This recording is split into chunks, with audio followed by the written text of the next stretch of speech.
First ever factory outlet Mukunda jewellery KPHB Kothapet Khammam Somajiguda Hanamkonda. నమస్తే రమ్మ గారు. నమస్తే జయ. మంచి స్టోరీ ఏదైనా చెప్పుకుందామండి. మంచి అంటే వీర మంచి స్టోరీ చెప్తాను ఇప్పుడు. మామూలు మంచి కాదు. కొవ్వలి లక్ష్మీ నరసింహారావు గారని 50s, 60s, 70s చాలా అద్భుతమైన రచయిత. 1000 నవలలు రాశారట ఆయన. మొత్తం 1000 రచనలు చేశారు. ఒకే సంవత్సరంలో 100 నవలలు రాశారు. అబ్బా, అంత ఒక సంవత్సరంలో 100 రాశారట. అమ్మో, ఎంత కష్టమో కదా రమ్మగారు. ఎట్లా రాసేవారు, ఏ బ్రెయిన్ అది. అదే కదా, ఎంత ఆలోచించేవారు. భయంకర పేరుతోటి కథలు కూడా ఆయన చాలా డిటెక్టివ్ కథలు, అవి జానపదాలు, ఎక్సలెంట్ పుస్తకాలు, చాలా బాగున్నాయి. సినిమాల్లో కూడా ఏమిటో 1-2 సినిమాలు కూడా కథలు కూడా ఇచ్చినట్టున్నారు పాత రోజుల్లో. సినిమా పేర్లు అయితే నాకు గుర్తులేదు, కానీ ఈ కొవ్వలి గారివి కొన్ని కథలు భలే ఇంట్రెస్టింగ్గా ఉంటాయి. సుఖ సప్తతి అంటే ఒక చిలుక చెప్పిన కథలు. ఈ చిలక ఇంట్రెస్టింగ్గా ఉంటాయి. కొంచెము అడల్టరీ స్టోరీసే సరిగా చెప్పాలంటే. అయితే దీన్ని కొంచెం చక్కగా చెప్పుకోవచ్చు. ఈ కాలానికి ఉపయోగపడే లాంటి విషయాలు చాలా ఉంటాయి. పిల్లలకి అని ఖచ్చితంగా నేను పిల్లల కోసం అని చెప్పట్లేదు, కానీ పెద్దవాళ్ళకి బాగా ఉపయోగపడతాయి, సరదాగా ఉంటాయి, కొంచెం డిఫరెంట్గా ఉంటాయి. జానపద గాథలు కాబట్టి ఒక మాదిరి వయసు వచ్చిన పిల్లలకు కూడా చెప్పచ్చు. ఇందులో ఈ సుఖ సప్తతి, సుఖ సప్తతి, సుఖం అంటే చిలుక, మెలిక సా, ఇది సా అనమాట. బ్రీఫ్గా చెప్తాను. మొత్తం కథలు అందులో ఉన్నవన్నీ ఏం చెప్పటం లేదు నేను. జస్ట్ మొదలు చివర, మధ్యలో 2-3 ఇంట్రెస్టింగ్గా, మరీ ఎక్కువగా ఇదిగా ఉండవు. ఎవరికి వాళ్ళు చదువుకుంటే వాళ్ళ ఇంట్రెస్ట్ ప్రకారం బాగానే ఉంటుంది, కానీ నేను చెప్పడానికి నేను కొంచెం మొహమాటపడి చెప్పట్లేదు అనమాట. అయితే పూర్వం ఒక వింధ్యారణ్యంలోనట ఒక పెద్ద మర్రి చెట్టు, చాలా పెద్దది. అయితే ఈ మర్రి చెట్టుకి మీ చుట్టుపక్కల అడవులకి అక్కడి నుంచి వచ్చే కిరాతులు, ఆటవికులు, వాళ్ళు వీళ్ళు ఈ చెట్ల మీద చెట్ల కింద ఉండే చిన్న ప్రాణి జాతిని పట్టుకునేవాళ్ళు. చిలకల్ని, వాటిని వీటిని. ఎక్కడి నుంచో ఒక చిలకల గుంపు వచ్చి ఈ మర్రి చెట్టు మీద వాలింది. ఒకసారి ఒక కిరాతుడు ఆ ప్రాంతం నుంచి కదిలి వెళ్తూ చూశాడమ్మో, ఎన్ని చిలకలు, ఆకుల్ని మించి చిలకలు కనపడుతున్నాయి అనుకున్నాడు. ఎలాగైనా ఈ గుంపుని పట్టేయాలనుకున్నాడు. సాధారణంగా ఈ పక్షులు పట్టడానికి ఏం చేస్తారంటే సన్నటి వల నేల మీద కొంచెం అంత ఎత్తులో 4 పుల్లలు, 4 వైపులా 8 వైపులానో పుల్లలు పాతి ఈ నెట్టుని బాగా లాగి పెడతారు. ఆ నెట్ లోపల పైనుంచి చూస్తే నెట్ కనపడదు, గింజలు కనపడతాయి. గింజలు జల్లేస్తారు. పావురాళ్ళు పట్టుకోవటానికి కూడా అదే మెథడ్. గింజ ఆకర్షిస్తుంది పక్షుల్ని. ఏ పక్షులు ఇన్ని గింజలు ఇక్కడ ఎందుకున్నాయి అటువంటివి ఆలోచించవు. అవును, అలాంటి పక్షికి ఆ ఊహే ఉండదు. మిరపకాయలు కనపడినా పావురాళ్ళు పడిపోతుంటాయి వాటి మీద. అవును, వాటి లక్షణం. ఇవన్నీ గింజల కోసం వాళ్తే ఆ నెట్ పట్టేస్తుంది వాటి గోళ్ళని. ఒక్కసారి ఆ వలలో గనక గోళ్ళు పట్టుకున్నాయంటే వాటికి ఇట్లా వంపుగా ఉంటాయి కదా కాలివేళ్ళు, గోళ్ళు ఎట్లా ఉంటాయి, ఆ వంపులు ఇరికిపోతాయి. ఇక అది విదిలించుకోలేకపోతుంది, వదలదు ఇంకా. అట్లా అవన్నీ ఏం చేశాడంటే చాలా పెద్ద నెట్ ఒకటి పరిచి బోలెడన్ని గింజలు జల్లి వెళ్ళిపోయాడు. వెళ్ళిపోతే సాయంకాలం పూట తను వెళ్ళేటప్పుడు పెట్టి వెళ్ళాడు. మర్నాడు పొద్దుటికి ఈ చిలకలు తెల్లవారేసరికల్లా వీటి కోసం వస్తాయి కదా తిండి కోసం, ఆ చెట్టు మించి దిగుతూ అవి చూసుకున్నాయి. మరీ అంత చెట్టు కింద ఏం లేదు, చెట్టు కొంచెం అవతలగా కనపడుతుంది. చూసేసరికల్లా ఉత్సాహపడిపోయి మొత్తం చిలకల గుంపంతా దాని మీద దిగిపోయింది. దిగేసరికల్లా అవి 100 చిలకలు ఆ గుంపు దిగేసరికి దొరికేసినాయి. వాళ్ళు బిగిసిపోయింది. ఇవి ఇట్లా దాని మీద దిగేసరికల్లా ఆ బరువుకి ఆ కొసల్లో 4 వైపులా 4 పుల్లలు పెడతాడు కదా, ఆ పుల్లలు లాగబడతాయి. ఇవాళ విస్తారంగా పెడతాడు వాడు. ఎప్పుడైతే ఆ పుల్లలు లాగేసినాయో అట్లా దగ్గరకు వస్తుంది అనమాట. అందులో ఆ గాళ్లలో వీటి గోళ్ళు ఇరుక్కుపోతాయి. ఇక గీవురు గావురు మనే ఏం చెయ్యాలో తెలియలే. దొరికేసి ఇంకా అక్కడే ఉండాలి. వాడెవడో వచ్చి వాటిని విడిపించి పట్టుకుపోయేదాకా. అయితే ఈ మన పావురాల కథలో ఏం వింటాము, పావురా ఏం చెప్పింది, చిత్రగ్రీవుడు దీంట్లో వస్తుంది పంచతంత్రంలో, అందరం ఒకేసారి నెట్టతో సహా ఎగిరిపోదాం, వలతో సహా వల ఎగరేసిపోదాం అని చెప్పింది. చిలకలకి అంత తెలివి లేదు, శక్తి కూడా లేదు. పావురాయికి ఉన్నంత శక్తి చిలక్కి తక్కువ ఉంటుంది. వీళ్ళు ఈ చిలకల్లో ఒక రాజు ఉన్నాడు, ఒక ఆయన, ఒక మగ చిలుక. అదేం చెప్పిందంటే, ఓ పని చేద్దాం, చచ్చిపోయినట్టు నటిద్దాం, అందరం పడుందాం, వాడు వస్తాడు కదా చచ్చిపోయిన దానికి భయం ఉండదు, ఇంకా వాడు ఎత్తి బుట్టలో పెట్టాడు, పక్కన పెడతాడు. ఒక్కోటి ఒక్కోటి ఒక్కోటి లెక్క పెట్టండి, 100 మన సంఖ్య. 100 పూర్తయ్యాక ఎగిరిపోదాం, అందరం ఒకేసారి ఎగిరిపోతే సరిపోతుంది అది. సరే చిలకలు సరే అనుకుని ఆ వేటగాడి రాక కోసం వెయిట్ చేస్తూ చచ్చినట్టు పడున్నాయి. అన్ని శ్వాస బిగించేసినాయి వాడి దగ్గరికి రాగానే. చిలక గుండె కొట్టుకోటల్లా. వాడు వచ్చి చూసుకుని ఇది ఇట్లా చచ్చిపోయినాయి, ఎక్కడైనా ఏ నీళ్ళలో తాగుంటాయి అన్నీ కలిసి గుంపుగా, అందుకు చచ్చిపోయినాయి. సరే వీటన్నిటిని చూద్దామని ముందేం చేశాడు, ఒక చిలకను ఊడదీసి తీసి పక్క పెట్టాడు. అది అటగే చచ్చిపడింది. పక్కన పెట్టగానే ఎగిరిపోయింది అనుకో, వాడికి తెలిసిపోతుంది ఎగర్లా. ఇతను 1 2 3 4 అని లెక్క పెడుతూ ఒక్కోటి పెడుతున్నాడు. పెడుతుంటే 99 చిలకల్ని పెట్టేశాడు పక్కన. బుట్టలో పెట్టలా. చచ్చిన వాటికి మళ్ళీ బుట్ట ఎందుకు, సంచిలో పడేసుకుని పోతే సరిపోతుంది. ఆడ విసిరేశాడు ఎడం చేత్తోటి. అయితే ఏమైంది, సరిగ్గా 100వ అంకె వచ్చే లోపల ఆ చెట్టు మించి ఒక ఎండిపోయిన ఒక ఆకు వీళ్ళు ఈ చిలకల దగ్గర పడేసరికల్లా అవేమనుకున్నాయి, అదే 100 అని అనుకుని ఒక్క ఎగురు ఎగిరినాయి. ఓహో, ఈ చిలక 100వ చిలక ఇతని చేతిలోనే ఉంది, ఇంకా వదలలేదు. ఇంకా వదల్లా. 99 ఒకే దెబ్బకి ఎగిరిపోయింది. ఎగిరిపోగానే వీడికి అర్థమైపోయింది, అమ్మా ఇవి నన్ను మోసం చేసినాయి, ఇదే జరిగిందని చేతిలో ఉన్న చిలక పీక పిసికిపోయాడు కోపానికి. దొంగ మొహాలు ఏదో ఐడియా వేసి అవన్నీ బారిపోయినాయి. పాప అవి ఎందుకు పొరపాటు పడ్డాయి, ఆ ఎండిపోయిన మర్రాకు వల్ల పొరపాటు పడి, మర్రాకు పెద్దది కదా బరువుకి, అది చిలకే పడింది అనుకున్నాయి. కళ్ళు తెరిచి చూడటల్లా అవన్నీ లెక్క పెట్టుకుంటున్నాయి నెంబర్లు. ఆ పడిన అదటికి 100ది పడిపోయింది అనుకున్నాయి. అవి ఎగిరిపోయినాయి. అన్నీ లెక్క పెట్టుకుంటాయి, వాడు లెక్క పెడుతున్నాడు, అవన్నీ లెక్క పెడుతున్నాయి. 100 అని ఇతను ఇక్కడే ఉన్నాయి, ఆ 100 అక్కడ పడింది. 100వ ఆకు వెళ్ళిపోయింది. ఇతను పిసికేసేరు కలిపి పీక పిసికేపోయాడు కోపంతో. పటపట్లాడిపోయినాయి పళ్ళు, కోపం వచ్చేస్తుంది కదా. అంతేగా మరి. నేను పీక పిసికేస్తాను, అవన్నీ పోయినా నువ్వు ఎట్లా తప్పించుకుంటావు నా చేతిలోంచి అనగానే చిలకంది, వద్దు నన్ను చంపకు, నన్ను తీసుకెళ్ళి ఎక్కడైనా అమ్మేవా నీకు బోల్డ్ అంత డబ్బు వస్తుంది, నీకు ఎంత లాభం వస్తుందో, 1000 వరహాలకి 1 రూపాయి తక్కువ కాకుండా అమ్ము నన్ను అనేసరికల్లా ఆశ్చర్యపోయాడు. మనుషులు మాట్లాడినట్టు మాట్లాడుతుంది చిలక. చాలా ఆశ్చర్యపోయాడు. తన చేతి సరిగా పట్టుకుని అడిగాడు, నిజంగా 1000 రూపాయలకు అమ్ముడుపోతావా నువ్వు అని. రూపాయి తక్కువ కాదంతే అనేసరికల్లా సరే ఏం చేశాడు, ఆటవికుడు తన సంచి సామాన్లన్నీ తీసుకుని చిలకకి ఒక చిన్న తాడు మెడ కట్టి భుజాన్ని వేసుకుని తీసుకుపోయాడు.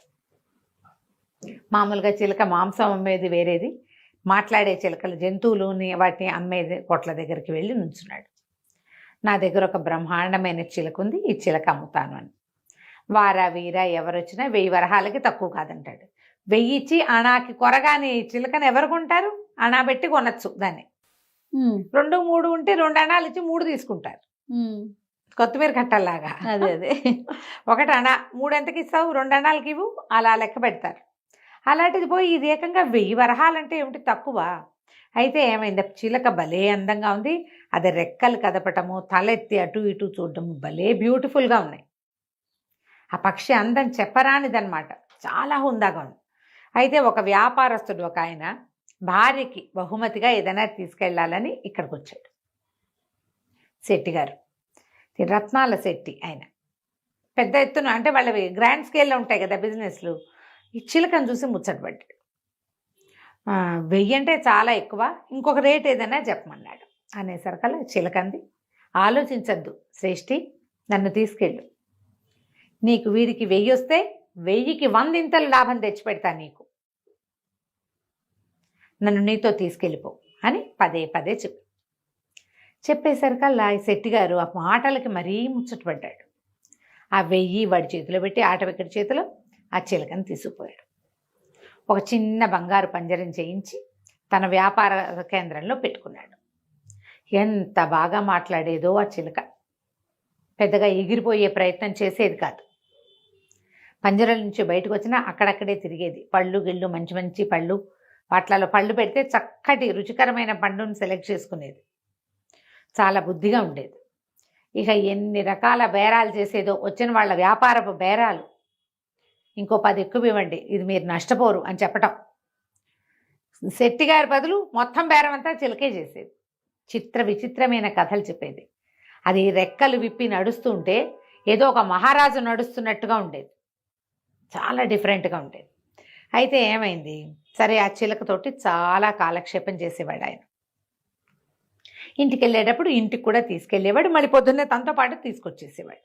ఈ శెట్టి గారికి మహాద్భుత సౌందర్యవతి అయిన మందారవల్లి అనే పేరున్న ఒక అందగత్తైన భార్య ఉండేది. అయితే ఒకనాడు ఆవిడ వాకిట్లో నిలబడి ఏదో మల్లె పువ్వులో ఏవో బేరం వెళ్తుంటే ఆ వాసన పీల్చడం కోసం అంత గుప్పమని వాసన వస్తుంటే వెళ్ళి మేడ మీద నుంచి. అదే సమయంలో ఈ దేశానికి ఆ ప్రాంతానికి రాజైన మలైకేతుడు అనే ఆయన రథంలో వెళ్తూ ఈ మహాద్భుత సౌందర్యవతి అయిన ఈ మందారవల్లిని చూశాడు. ఎంత బాగుంది, వివాహితైనా పర్వాలేదనుకున్నాడు. ఒక పరిచారికను పిలిచి ఆ అమ్మాయితోటి ఈ అమ్మాయికి కబురు చేశాడు.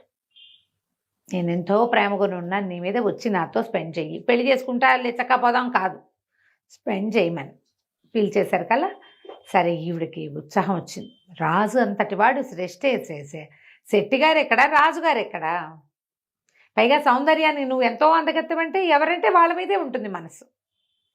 భార్య కాబట్టి ఈయన ఎంత ముద్దుగా చూసినా ఈ కొత్తగా ప్రైజ్ చేస్తే ఒక రకమైన ఉత్సాహం వస్తుంది కదా. ఈవిడ కూడా కొద్దిగా ఉత్సాహపడింది, కానీ భర్త ఊళ్ళోనే ఉన్నాడని మాట్లాడకుండా ఊరుకుంది. రాజుగారు ఏం చేశాడు, ఒక రత్నాల వ్యాపారస్తుని ఈయన్ని పిలిచి, ఈ రత్నశెట్టి గారిని పిలిచి, నాకు వజ్రాలు కావాలి, కొత్త కిరీటం చేయించుకుంటాను, మన దగ్గర ఉన్నవేవీ కాదు, నువ్వు బయట నుంచి పట్టుకురమ్మని ఆయన ఊళ్ళో లేకుండా పంపించేసి ఈ అమ్మాయికి కబుర్ చేశాడు. నీ భర్త ఊళ్ళో లేడు కాబట్టి వచ్చి నన్ను కలవమని. ఆయన ఇక్కడికి రాల, ఈవిడ్నే అంతఃపురానికి రమ్మన్నాడు. సరే ఏం చేసింది, భర్త వెళ్ళిపోయిన రోజు రాత్రో మరుసటి రోజు రాత్రో చక్కగా సర్వాలంకార భూషితురాలయ్యి పల్లకి ఎక్కి వెళ్ళడానికి తయారైంది. ఈయన ఏం చేశాడు, రత్నాల శ్రేష్ఠి తను ఊరెళ్తూ, ఆయన వెళ్ళింది ఎక్కడ, దేశాంతరం, సముద్రం మీద వెళ్ళాలి. ఈ పక్షులు అవి కొత్త ప్లేస్ని తట్టుకోలేవు. అందుకని ఆయన ఏం చేశాడు, తన వ్యాపార కేంద్రంలో ఉండే చిలకని తెచ్చి ఇక్కడ పెట్టాడు ఇంట్లో. చిలకని జాగ్రత్తగా చూసుకోమని పని వాళ్ళకి అప్పచెప్పాడు, పెళ్ళానికి అప్పచెప్పాడు. ఆ చిలక ఈవిడే ఆ కబుర్లు రావడాలు అవన్నీ వింటోంది. కబురు చేయటం, ఈవిడ తయారైపోవటం, ఓవర్ యాక్షను, ఈవిడ చేస్తున్న వేషం అంతా చూసి ఏమందంటే, మలైకేతుని కలవడానికి వెళ్తున్నట్టున్నావు, ఇప్పుడు నువ్వు చేసేదాన్ని ఏమంటారో తెలుసా, ఈ పని చేయటానికి ఎంత తెలివి కావాలో తెలుసా, నువ్వు అక్కడ తప్పించుకోవాలి, రేపొద్దున పట్టుబడితే భర్త దగ్గర తప్పించుకోవాలి, చుట్టుపక్కల దగ్గర తప్పించుకోవాలి, ఇలాంటి పనులు చేయాలంటే చాలా తెలివితేటలు కావాలి, నీకున్నాయా, ఎంత కావాలంటావు అని అడిగింది మందారవల్లి. నీకు ఒక కథ చెప్తా, ఆ కథ విని అలాంటి తెలివి నీకుంటే నువ్వు వెళ్దువు, కానీ నువ్వు ఆ తెలివి లేదనుకో నువ్వు వెళ్ళకూడదు, పట్టుపడిపోతావు. అప్పుడేమవుతుంది, నువ్వు రాజుకి చెడతావు, శెట్టికి చెడతావు. ఇంత సౌందర్యవతి నువ్వు చెడకూడదు, సరిగ్గా ఉండాలి. నువ్వు అక్కడికి వెళ్తానే నాకేం అభ్యంతరం లేదు, కానీ తెలివి ఉందో లేదో చూసుకో, నీ తెలివి సంగతి నాకు తెలియదు అన్నది. అనగానే సరే ఈ మందారవల్లి ఏం చేసింది, అలంకారం చేసుకుంది, కానీ ఏది కథ చెప్పు వింటాను అని గబగబా వచ్చి కూర్చుంది. ఇక చిలక రోజు రాత్రి ఓ కథ చొప్పుని చెప్పింది ఈ అమ్మాయికి. ప్రతిరోజు ఈవిడ తయారవుతుంది, పగటిపూట వెళ్ళకూడదు, ఇది చేసేది వెధవ పని, నలుగురికి తెలిసిపోతుంది, చీకటి పడ్డాక వెళ్ళాలి, చీకటి పడి ఆవిడ అందంగా అలంకారం చేసుకుంటే సెంట్లు గింట్లు కొట్టుకుని పువ్వులు గివ్వులు పెట్టుకుని తయారవుతుంది. తయారవగానే చిలక స్టార్ట్ ఓ కొత్త కథ చెప్తుంది. ఎన్ని కథలో చెప్పింది. ఈ చిలుక చెప్పిన కథలు కొన్ని చాలా ప్రత్యేకంగా ఉంటాయి, కొన్ని కొంచెం సుమారైన కథలు. ఇందులో బాగున్న 2-3 కథల్ని మనం నిదానంగా చెప్పుకుందాం. తప్పకుండా అండి. ఆ చిలుక చాలా కథలు చెప్పిందమ్మా. అందులో పద్మిని శశికుమార వృత్తాంతం బాగుంటుంది, కొంచెం ఎక్కువ లెంగ్దీ కథ, ఒక రవ్వ ఇంట్రెస్టింగ్గా ఉంటుంది, తొందరగా అయిపోదు, బాగుంటుంది. ఓకే, అందుకని అది చెప్దాం. చెప్తానికి బాగుంటుంది, మేము వినటానికి బాగుంటుంది, అంతేనండి. అంతే. పూర్వం కాశ్మీర్ దేశంలో మందారవల్లి శెట్టి గారి భార్య, ఆమె మలైకేతు అని ఆ రాజ్యపు రాజుగారి దగ్గరికి వెళ్ళడానికి బయలుదేరితే చిలుక ఆమెను ఆపి, నీకు చాలా తెలివితేటలు కావాలి ఇలాంటి పనులు చేయటానికి, దొంగ పని చేయడానికి తెలివి ఎక్కువ కావాలి, నీకు అలాంటి తెలివి ఉందా లేదా తెలుసుకో, ముందు ఒక కథ చెప్తాను, ఆ కథ విని ఆ కథలో నేను చెప్పిన ఆడవాళ్ళ విషయం చెప్తా కదా, వాళ్ళు ఎట్టా చేశారు, అలాంటి తెలివితేటలుండి దీన్ని కప్పిపుచ్చగలవు, నీ భర్తకు తెలియకుండా, లోకానికి తెలియకుండా, ఏ ఇబ్బంది రాకుండా, రాజుకు చెడ్డ పేరు రాకుండా చేయగలవేమో చూసుకుని చెయ్యి, దొంగ పని అయినా కూడా అని చెప్పి రకరకాల కథలు చెప్పింది. అన్ని రకరకాల కథల నుంచి 1-2 కథలు సెలెక్ట్ చేసుకుని చెప్పుకుందాం మనం. ఓకే. ఎందుకంటే ఈ ప్రసంగవశాత్తు ఒక కథ చెప్పేయకుండా నేను సుఖసప్తతిని చెప్తూనే ఇది చెప్పాలనుకున్నాను అనమాట. పద్మిని శశికుమారుల కథ. పూర్వము కాశ్మీర్ నగరానికి కాశ్మీర్ రాజ్యంలో అవంతి అని ఒక నగరం ఉండేది. శుభకరుడు అని ఒక రాజుగారు ఉండేవాడు. ఆయనకి సుబుద్ధి అని ఒక మంత్రి కూడా. ఈ రాజు మంత్రి చాలా స్నేహితులు. వాళ్ళిద్దరికీ సంతానం లేదు. ఆ కాలంలో ఎలా ఉండేదంటే రాజుకి తప్పకుండా సంతానం ఉండాలి. స్త్రీ సంతానమైనా ఓకే, ఆడపిల్ల అయినా ఓకే. ఆ అమ్మాయిదే రాజ్యం. ఆ అమ్మాయి భర్త చూస్తాడు, ఆ కొడుకు మళ్ళీ రాజు అవుతాడు. అలా ఉండేది. సంతానం లేని రాజుకు చాలా కష్టంగా ఉండేది. పిల్లల కోసం ప్రయత్నం చేసేవాళ్ళు, ఎక్కువ భాగం ట్రై చేసేవాళ్ళు. దత్తతలు అప్పుడు లేవు. ఏం చేసేవాళ్ళు, వీళ్ళే తపస్సులు, దేవాలయాలకు వెళ్ళి యజ్ఞాలు చేసి హోమాలు చేసి ఒక్క పిల్లాడైనా పుట్టించుకునేందుకు ప్రయత్నం చేసేవాళ్ళు. మన IVF లాగా మనం ఇప్పుడు చేస్తున్నాం కదా, అలాగే మన ఆస్తి మన డైనాసిటీ పోకూడదని ప్రజలు కూడా రాజు యొక్క రక్తం, ఆ రాజవంశాన్ని గౌరవించే కాలం అది. ఆ వంశంలో పుట్టిన వాళ్ళే కావాలి అని. అయితే ఎంతకాలమో వీళ్ళకి పిల్లలు కలగల. ఈయన ఏమనుకున్నాడంటే నేను తపస్సు చేసుకుంటాను, తీర్థయాత్రలు చేస్తానని ఎన్నో తీర్థయాత్రలు చేశాడు. ఎన్ని చోట్ల జపాలు చేశాడు. ఏదేదో ఎక్కడా ఆయన కోరిక తీరుతుందన్న ఆశ ఆయనకి కలగల. తిరిగి వచ్చేస్తూ ఉంటే ఒక పెద్ద అడవిలో ఒక పురాతన విశాలమైన కాళికాలయం కనపడింది. కాళీ ఆలయంలోకి ప్రవేశించాడు. పెద్ద మంచి భీకరాకారంతో బ్రహ్మాండమైన విగ్రహం. అమ్మ చాలా అద్భుతంగా ఉంది.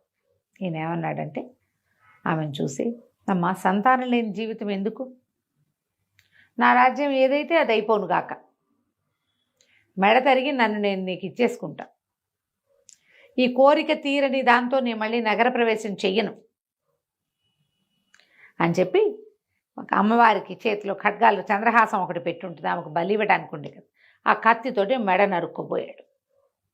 దాంతో కాళికాదేవి ప్రత్యక్షమైంది. అంత పని చేయొద్దు, నీకు జగద్విఖ్యాతిని పొందే పిల్లల సంతానం ఉంది నీ జాతకంలో, మరి ఒక మామిడి పండిస్తాను, నీ భార్యకి నీ మంత్రి భార్యకి చెరిసగము ఇవ్వు, మీ ఇద్దరికీ సంతానం కావాలని కోరుకుంటున్నావు కాబట్టి మీ ఇద్దరికీ పిల్లలు పుడతారు, వాళ్లే భవిష్యత్తులో కాశ్మీర్ రాజ్యాన్ని అధిష్టిస్తారు కూడా అని చెప్పి మామిడి పండించింది అమ్మవారు. ఓకే. ఈయన చాలా సంతోషంతో కాళికాదేవి వరప్రసాదంగా సంతానం కలుగుతుందని మామిడి పండు పుచ్చుకుని వచ్చాడు. తన భార్య అయిన గుణవల్లికి, మంత్రి సుబుద్ధి భార్య అయిన సుమతికి ఆ మామిడి పండులో చెరి సగము ముక్కలు కోయించి ఇచ్చారు. ఆ ఆడవాళ్ళిద్దరూ చెరుకో సగము తిన్నారు. కొంతకాలానికి ఇద్దరు గర్భవతులయ్యారు. కాస్త అటు ఇటుగా మంత్రి గారికి కుమారుడు, రాజుగారికి కుమార్తె జన్మించారు. రాజుగారే పిల్లలకి పేర్లు పెట్టాడు. తన కూతురు పేరు పద్మిని, మంత్రి గారి కొడుకు పేరు శశికుమారుడు. బాగున్నాయి, చక్కగా పేర్లు పెట్టాడు. పిల్లలిద్దరూ కలిసే పెరిగారు. కలిసి పెరిగారు. ఎంతకాలమో 16, 17, 18 సంవత్సరాలు వచ్చినాయి. 17 ఏళ్ళు వచ్చాక ఈ శశికుమారుడు ఏం చెప్పాడంటే, ఈ పద్మిని వీళ్ళిద్దరూ కలిసే చదువుకునేవాళ్ళు, కలిసే ఆడుకునేవాళ్ళు, కలిసే యుద్ధ విద్యలు నేర్చుకున్నారు. ఒకళ్ళ మీద ఒకళ్ళకి అట్రాక్షన్ కూడా ఉంది వాళ్ళకి. కలిసి పెరిగిన పిల్లల్లో ఇలాంటి భావాలు మనం చూడం, కానీ వీళ్ళ మధ్య అలాంటి భావాలు ఉన్నాయి. అయితే ఇతను ఏం చెప్పాడంటే, నాకు దేశాటం చేయాలనుంది, లేక కలగటం వల్ల మీ నాన్న ఒప్పుకోడు, మా నాన్న ఒప్పుకోడు, నేను ఎవరికి చెప్పకుండా దేశాటం చేయడానికి వెళ్ళిపోదలుచుకున్నా అనేసరికి ఈ పెళ్ళేమంది పద్మిని, అది కాదు నేను కూడా వస్తా, ఇద్దరం కలిసి వెళ్ళిపోదాం, దేశాన్ని చూసొద్దాం, వచ్చాక పెళ్లి చేసుకుని రాజ్యం వెళ్ళుకోవచ్చు, మనం కలిసి వెళ్ళిపోదాం, మనిద్దరం కలిసి ఒకటే చోట ఉందాం, నువ్వు లేకుండా నేను ఉండలేను, నేను చూడకుండా ఉండలేను, నువ్వు వెళ్ళిపోయి ఏనాటికి వస్తావో తెలియకుండా ఎదురు చూడడం నా వల్ల కాదు, వెళ్ళిపోదాం అనేసరికి సరే చక్కగా అన్ని నగలు నాణ్యాలు సర్దుకుని ఇద్దరు కలిసి చెరుకో గుర్రమో వేసుకుని వెళ్ళిపోయారు. వెళ్ళి ఇక ఆ ఊరు ఈ ఊరు అన్నీ అట్లా చూసుకుంటూ వెళ్ళారు. వెళ్తే సరే ఒక పెద్ద అడవిలోకి ప్రవేశించారు. ఒకరోజు అడవిలోకి ప్రవేశిస్తే ఆ అడవిలో ఒక బ్రహ్మాండమైన తామర కొలను ఉందట. ఆ తామర కొలంలో చక్కగా స్నానం చేశారు. దాని పక్కన ఒక పురాతనమైన పెద్ద దేవళం, ఎన్ని శిల్పాలు ఉన్నాయో అన్నట్టు అక్కడ. అది మహాసౌందర్యవంతంగా ఉన్నాయి శిల్పాలన్నీ. ఆ శిల్పాల మధ్య తిరుగుతూ కబుర్లు చెప్పుకుంటూ ఈ పిల్ల ఏమందంటే, ఇంత అద్భుతమైంది చూడ, చెరువు ఎంత అందంగా ఉందో, ఈ గుడి ఎంత అందంగా ఉందో, ఇక్కడే మనం గాంధర్వ విధిని వివాహం చేసేసుకుందాం అని నవ్వుతూ, తన మెడలో ఒక దండ ఉంది అమ్మాయి, మణిమాల, చాలా ఖరీదైంది. కాశ్మీర్ వంశంలో కొన్ని తరాల నుంచి వస్తోంది. దాంతో ఒక సుమారైన సైజు రాజ్యాన్ని కొనేసుకోవచ్చు, అంత విలువైంది. అంత విలువైంది. ఆ మెడలో నుంచి మణిమాల తీసి ఆ అబ్బాయి మెడలో వేసింది, శశికుమారుడి మెడలో. ఎప్పుడైతే ఈ మణిమాల మెడలో వేస్తే నవ్వుకున్నారు ఇద్దరు, కబుర్లు చెప్పుకుంటూ. ఆ మణిమాల తీసి దాన్ని ఇట్లా పరిశీలించాడు, ఎంత బాగుందో, ఎంత అందంగా ఉంది, ఎంత బాగా చేశారు, ఏం పనితనం అని చెప్పి దాన్ని చూస్తూ ఇట్లా చేతికి వేసుకున్నాడు, ఇట్లా చేతికుంది. అయితే ఆ విగ్రహాలు చూస్తున్నారు ఇద్దరు కలిసి. శిల్పాలు ఉంటే చూస్తారు కదా సైట్ సీయింగ్ లాగా. ఆ విగ్రహాలు చూస్తుంటే ఆ విగ్రహాల్లో రంభ, ఊర్వశి, మేనక, తిలోత్తమ ఇట్లా అప్సరసల విగ్రహాలన్నీ ఉన్నాయి. అందులో ఉన్న మేనక విగ్రహం ఎంత అందంగా ఉందో. దేవతా సౌందర్యం వేరే ఉంటుంది కదా. ఇతను ఏం చేశాడు, ఈ చేతిలో ఉన్న మణిమాలని, ఇట్లాంటి మణిమాలలు ఇలాంటి వాళ్ళకి సరిపోయేవి, మనలాగా మనుషులకు సరిపోయేవి కాదని ఆ మణిమాల ఎత్తి మెడలో వేశాడు, ఆ మేనక విగ్రహానికి వేసేసాడు. వేశాక ఇద్దరు ఏవో పళ్ళు ఆహారం మధ్యలో ముందు ఊర్లో ఏదో కొనుక్కున్నారు, చెరువు దగ్గరికి కూర్చుని చక్కగా ఆహారం తిన్నారు, చెరువులో కాళ్ళు ఆడిస్తూ కూర్చున్నారు, కాసేపు నిద్రపోయారు. ఇంకా లేచి వెళ్ళిపోదామని బయలుదేరేశారు. గుర్రాలు ఎక్కారు. గుర్రాలు ఎక్కి ఈ అడవిలో నుంచి బయటికి వెళ్ళిపోయారు. దానికి దగ్గరలో ఒక నగరం ఉంది ఆ అడవికి దగ్గర. ఆ నగరం తాలూకు మొగదల్లోనే పెద్ద శ్మశానం ఉంది. అదాకా వెళ్ళారు. వెళ్ళేసరికి ఆ శ్మశానపు వాకిట్లో ఒక ముసలమ్మ తెగేడు చేస్తోంది. అందంగా ఉంది, బొళ్ళు నగలేసుకుంది.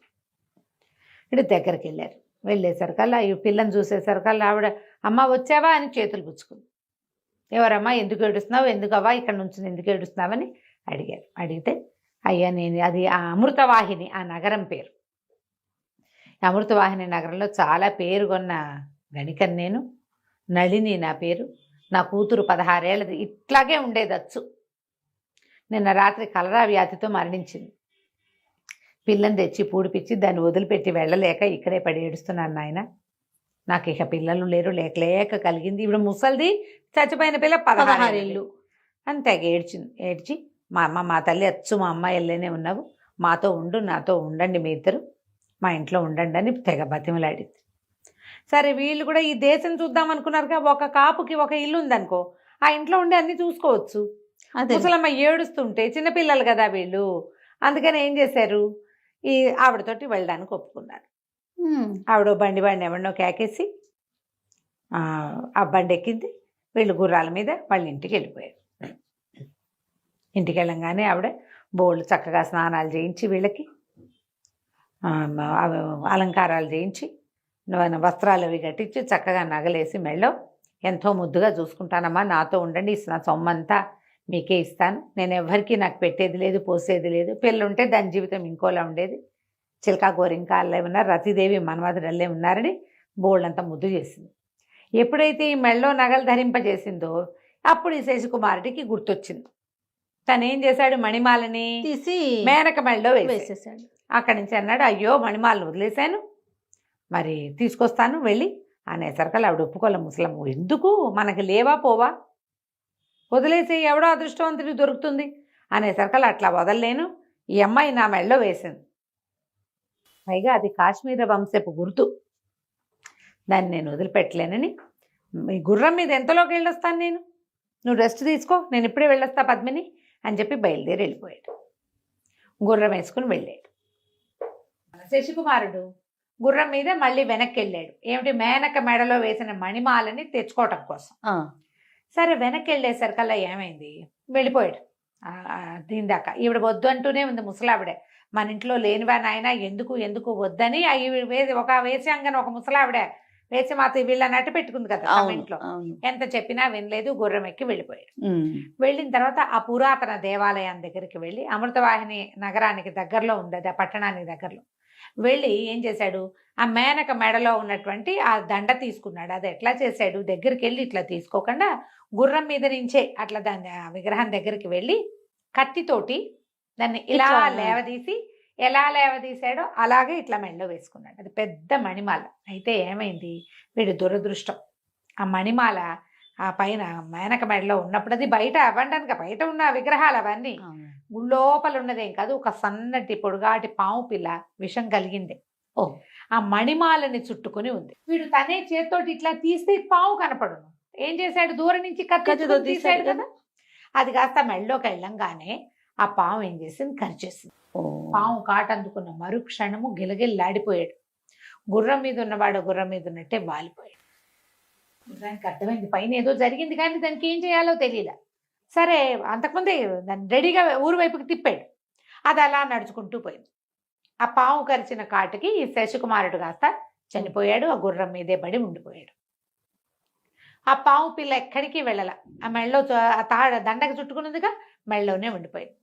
సరే, అక్కడి నుంచి ఏం చేసింది, గుర్రం ఊళ్ళోకి వచ్చింది. దానికి తెలుసు ఊళ్ళోకి వచ్చింది. ఇంచుమించుగా వీళ్ళ సందులోకి కూడా వచ్చేసింది.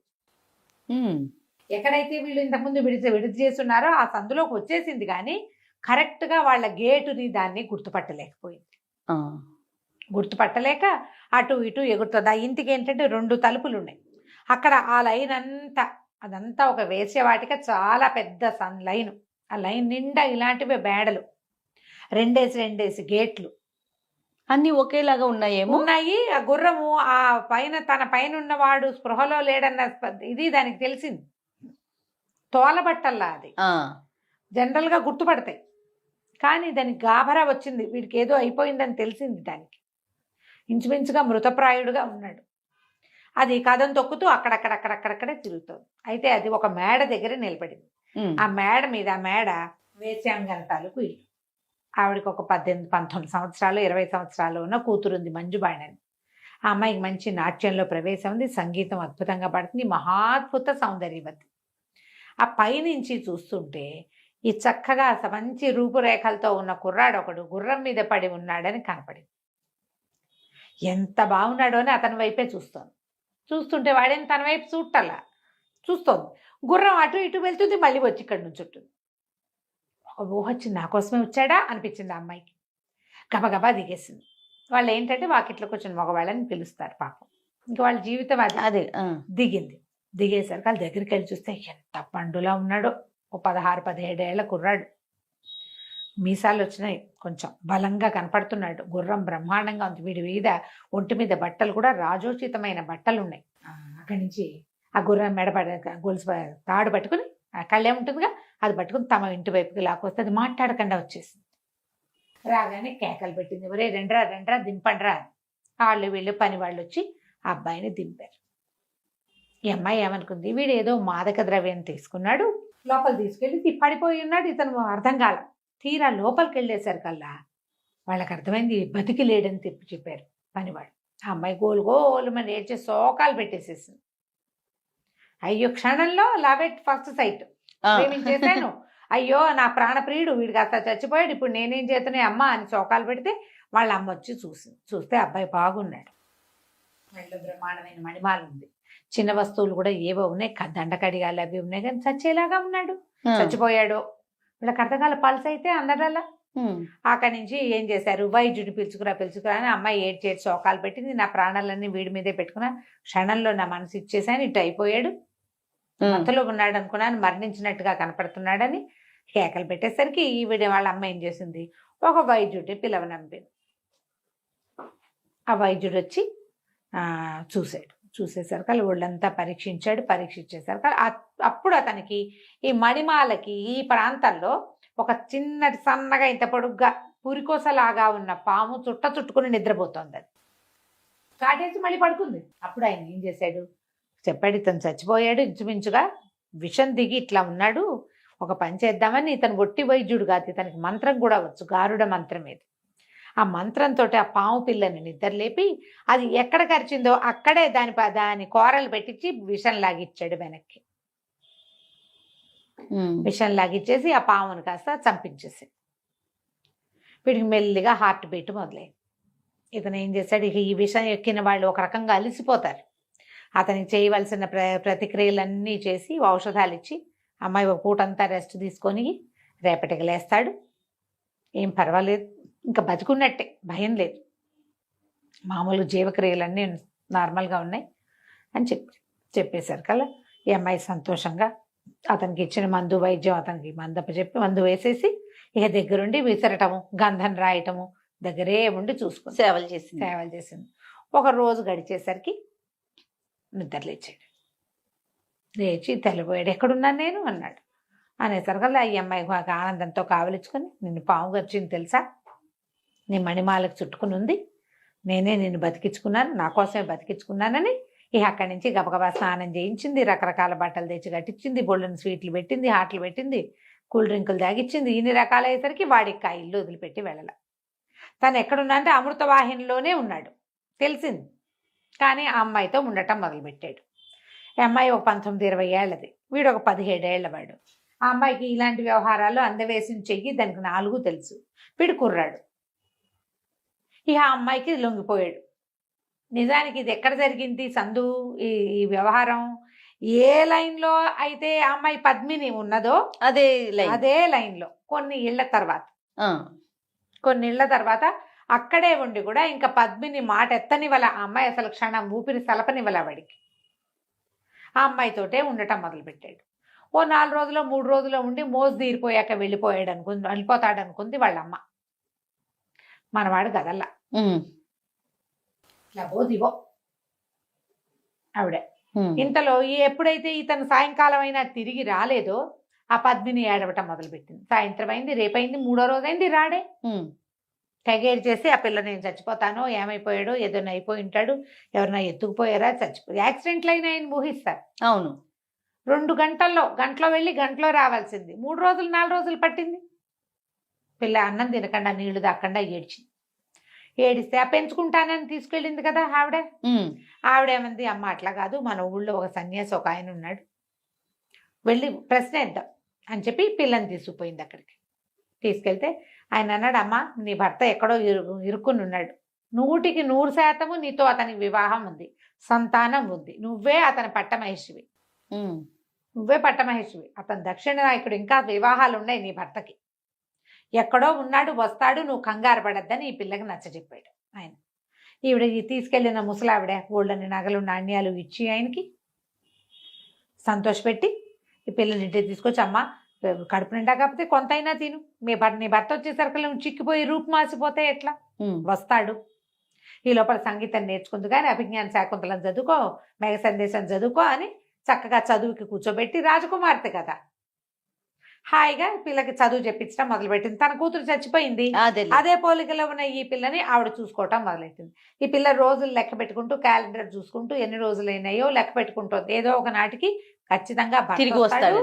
మొదట తనతోటే వివాహం అవుతుంది అతనికి, తనే పట్టపురాణి, తన రాజకుమార్తె, తన రాజ్యం వీడిది. ఆ అమ్మాయి ధైర్యంగా ఇక ఉండటం మొదలుపెట్టింది. ఈ అమ్మాయి మన మంజువాణి దగ్గర చేరిపోయాడు శశికుమారుడు. చక్కగా సంతోషంగా ఉన్నారు. కొద్ది రోజులు గడిచేసరికల్లా వాళ్ళ అమ్మకి విసుగు పుట్టడం మొదలుపెట్టింది. చిరాకు పడేది, రుసరుసలాడేది. ఆ కూతురు అసలు ఏమీ వినిపించుకునేది కాదు. వారా వీరా అందరినీ పిలుచుకొచ్చేది. ఎవరినైనా పిలుచుకొస్తే నీ బుద్ధి లేదా, నేను వీడిని పెళ్లి చేసుకుంటున్నాను, గాంధర్వ వివాహం చేసుకున్నాను, ఇక వివాహం తప్ప నాకు రెండోది లేదు, వేరే వాళ్ళు ఎవరితోటి నేను స్పెండ్ చేసేదే లేదు, నేను ఇతనితోటే ఉంటానని ఆ పిల్ల మొండికెత్తేసింది. ఆవిడకి విసుగు పుట్టింది. ఏదైనా మందో మాకో ఏదైనా పెడదామంటే ఏం పెడుతుంది ఆ పిల్ల, అసలు వదిలిపెట్టదు, అతన్ని వదలదు. ఏం చెయ్యాలో తెలియక ఆవిడ ఏం చేసింది, ఆ ఊళ్ళో ఒక పెద్ద కాళికాలయం ఉంది. పద్మిని శశికుమారుల కథ చిలుక చెప్తోంది. ఎంత మటుకు చెప్పాం మనం, శశికుమారుడు పాము కాటుకు గురయ్యి మంజువాణి అనే అమ్మాయికి దొరికాడు. అతనితోటి పాముని ఒక మంత్రవైద్యుని పిలిపించి పామునితోటి విషం వెనక్కి తీయించి అతన్ని బతికిచ్చింది. అతనితోనే ఉండిపోయింది, భార్యని మర్చిపోయింది. అతను ఈ అమ్మాయి దగ్గరే ఉండిపోతే ఈ అమ్మాయి తల్లి, వీళ్ళేమో భోగం వాళ్ళు, సరిగ్గా ఈ అమ్మాయి పద్మిని ఉన్న సందులోనే ఉన్నాడు ఈయన. ఒక 4-5 ఇల్లు 15 ఇల్లు అదే లైన్లో ఉన్నారు. విమతి ఆ మంజువాణి వాళ్ళ అమ్మ పేరు. ఆ విమతికి ఎంత మంటగా ఉందంటే, పెద్ద వాళ్ళు రోజుకి 1000 వరహాలు ఇచ్చేవాళ్ళు సిద్ధంగా ఉంటే, వీడెవడో ఏభరాసి రోడ్డు మీద కనపడ్డ వాడితోటి వాడిని వదలకుండా ఈ రకంగా చేస్తుంది ఈ అమ్మాయి. ఎట్లాగైనా సరే వీడిని వదిలించేసేయాలి. పైగా ఆ అమ్మాయి కొంచెం పెద్దది, ఆ మంజువాణి ఇతనికంటే. ఇతను దొరికిపోయాడు. కాకపోతే చూసే వాళ్ళకి ఏమనిపిస్తుంది, అమ్మాయికి దొరికాడు అనిపించదు, అబ్బాయే వచ్చి వీళ్ళింటి మీద పడ్డాడు అనుకుంటా. అంతే. ఆ తల్లికి కూడా వీడెవడో రావడం వల్ల కదా ఈ పిల్ల ఇట్లా అయిపోయింది అని చెప్పి ఎట్లాగైనా వాడిని ఏదైనా చేసేయాలనుకుంది. ఏదైనా ఆహారంలో విషం పెడదామనుకుంది. ఆహారంలో ఏం పెట్టినా సరే ఆ అమ్మాయి ముందు తన రుచి చూసి బాగుంటేనే పెడుతుంది అతనికి. పిల్లకేమైనా అయితే పోనీ కత్తి పుచ్చుకుని ఏ రాత్రో మెండ నరుకుతా ఉంటే వాడు అతి సాహసుడు ఆ కుర్రాడు. అది చేయలేదు. అది కూడా చేయలేను, ఏం చెయ్యాలి అని ఆలోచించి ఆ ఊళ్ళో ఒక కాళికాలయం ఉంది, అమ్మవారు మంచి ప్రత్యక్ష స్వరూపిణి, అక్కడికి పోయింది. ఇంతకీ ఇవిడు వెళ్ళేసరికి ఆ కాలం ఏం కాలం, అమ్మవారు లేదుట, వ్యాహ్యాలకి వెళ్ళింది, బయటికి విహారానికి వెళ్తుంది. అమ్మవారు ఊరేగింపుకి వెళ్ళిపోయింది. ఆవిడ ఒక్కతే వెళ్ళిపోతుంది. వెళ్ళిపోతే దేవాలయం ఖాళీగా ఉంది. ఈ విమత ఏం చేసింట, ఆ దేవాలయం గర్భాలయంలోకి వెళ్ళిపోయి లోపల గడి పెట్టుకుని లోపల కూర్చుంది. ఈ ఊరేగింపుకి వెళ్ళిన అమ్మవారు వచ్చి కాళికాలయం లోపలికి రాబోయింది. కాళికాదేవి రాబోయేసరికల్లా తలుపు తెరిచలేదు. ఇదేమిటి నా తలుపు, తన ప్లేస్లో ఎవరో ఉన్నారని తలుపు తోసింది ఆవిడ. అప్పుడు ఈవిడ తలుపు తీయి నేను కాళికనని చెప్పింది. చెప్పేసరికల్లా లోపలన్న విమతంది, ఓ అమ్మ కాళికాదేవి, వాడెవడో దుర్మార్గుడు శశికుమారుడు అనేవాడు, అదేదో ఊరుట, వాడొచ్చి వారం రోజుల నుంచి మా ఇంట్లో బడి తింటున్నాడు, నా పిల్ల వాడితోటే ఉండిపోయింది, నాకు సంపాదన లేదు, పిల్లని వాడు వదిలేలాగా లేడు, నా పిల్లకి పిచ్చెక్కిపోయింది, వాడి పేడ విరగడి చేయి నాకు కోరుకునేసరికల్లా కాళికాదేవింది, శశికుమారుడా, వాడు కాశ్మీర్ అమాత్యుడి కొడుకు, నా వరప్రసాది, వాడి దగ్గర డబ్బులు లేకపోవటం ఏమిటి, వాడి మెళ్ళ ఉన్న వాళ్ళ మణిమాలే బోళ్ళంత ఖరీదు చేస్తుంది, ఈ రాజ్యాన్ని కొనేయచ్చు దాంతో, ఏం పర్వాలేదంటే ఈవిడ ఒప్పుకోలే. ఈ విమతి ఏమైనా సరే వాడిని తప్పించు, వాడు నీ వరంతో పుట్టినా ఇంకోటి పుట్టినా నాకొద్దు, నచ్చలా ఆవిడికి, నాకు నచ్చలేదు, నాకు రోజు డబ్బు ఇచ్చేవాడు కావాలి, వాడిని తప్పించు, నా వరంతో పుట్టిన వాడిని నేనేం చేయనంటే అయితే నేను తలుపు తీయనన్నది. తలుపు తీయననేసరికల్లా సరే ఈవిడేమంది, సరేనని, సరే తలుపు తీయి నీకు ఒక ఉపాయం చెప్తానంది కాళికాదేవి అనేసరికల్లా ఆ విమతి లోపల నుంచి తలుపు తీసింది.